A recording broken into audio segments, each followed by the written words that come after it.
So today is Thursday the 19th of March. The numbers have come out and it is 565 confirmed cases here in Australia as of 6:30 a.m. this morning. So that's a fairly significant increase, which is quite scary, probably the politest way to put it.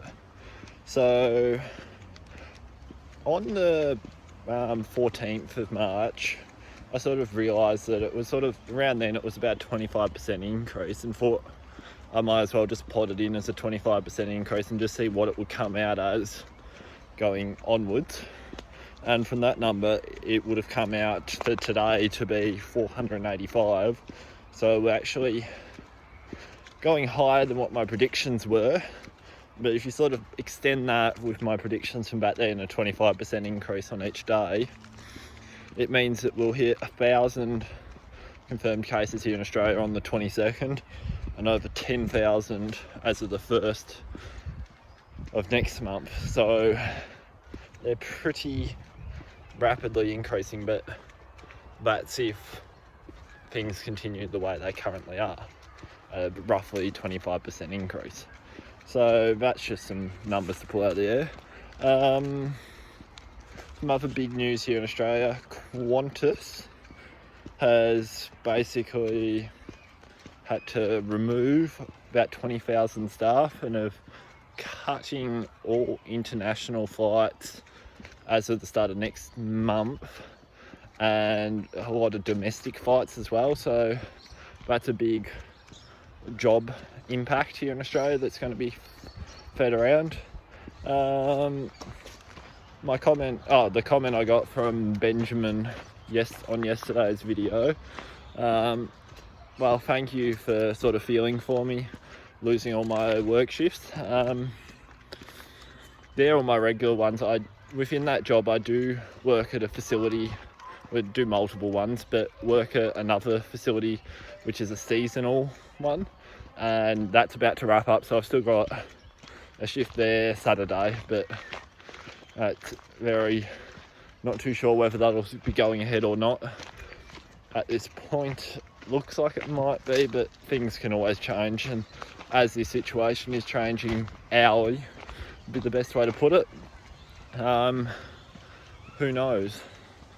So also with that, I'm not as worried.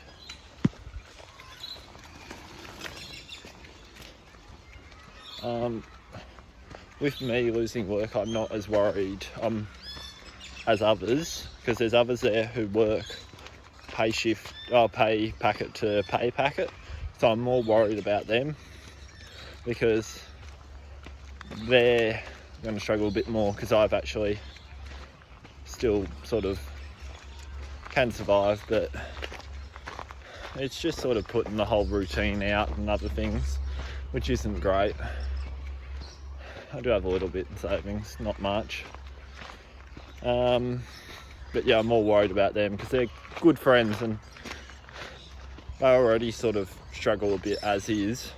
They're trying to better themselves in life, and this isn't going to help at all. What else have I got in my notes here? Oh yeah, today is a severe fire day where I am.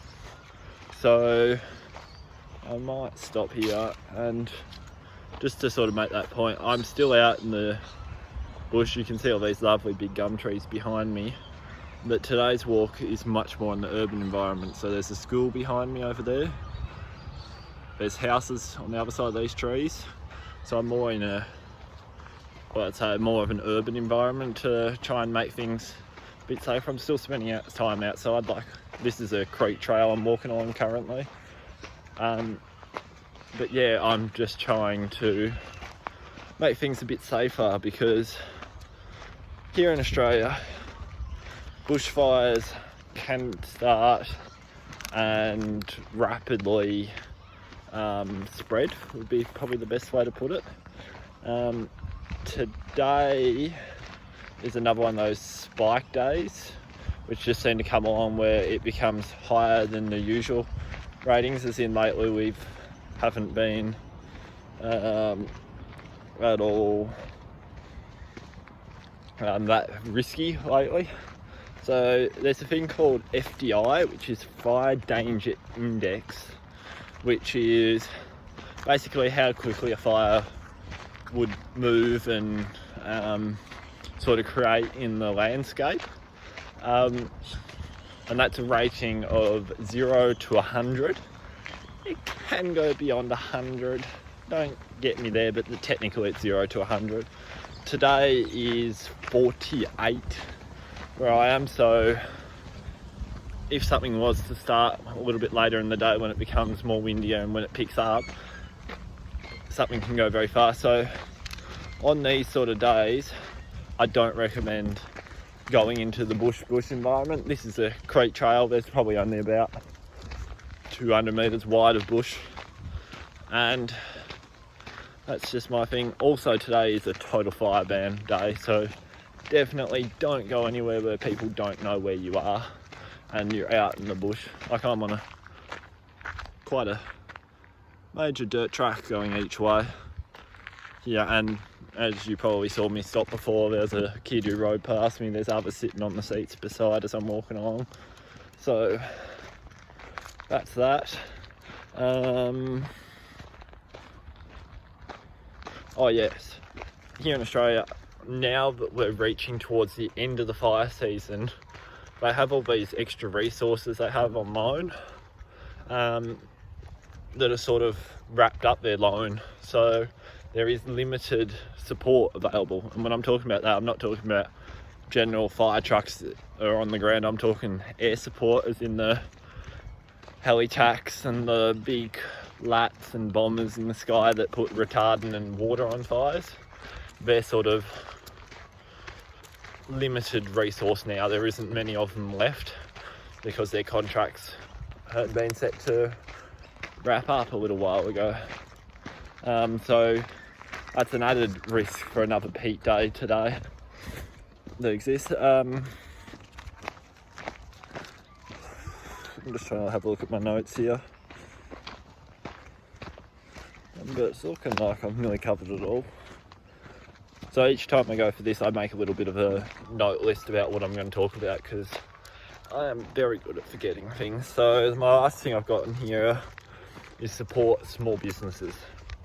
So what I'm talking about here is, I'm not talking about the big companies like here in Australia. Supermarkets wise, we've got Coles and Woolworths and Aldi up the top, but maybe go and have a look at some of the smaller green grocers and try and help support them and sort of help support small businesses, because they're really struggling. Like, even my main job, which is a fairly big business, is struggling, but my other secondary job, which is a small business, is going to struggle even worse, like having jobs cancelled and things like that.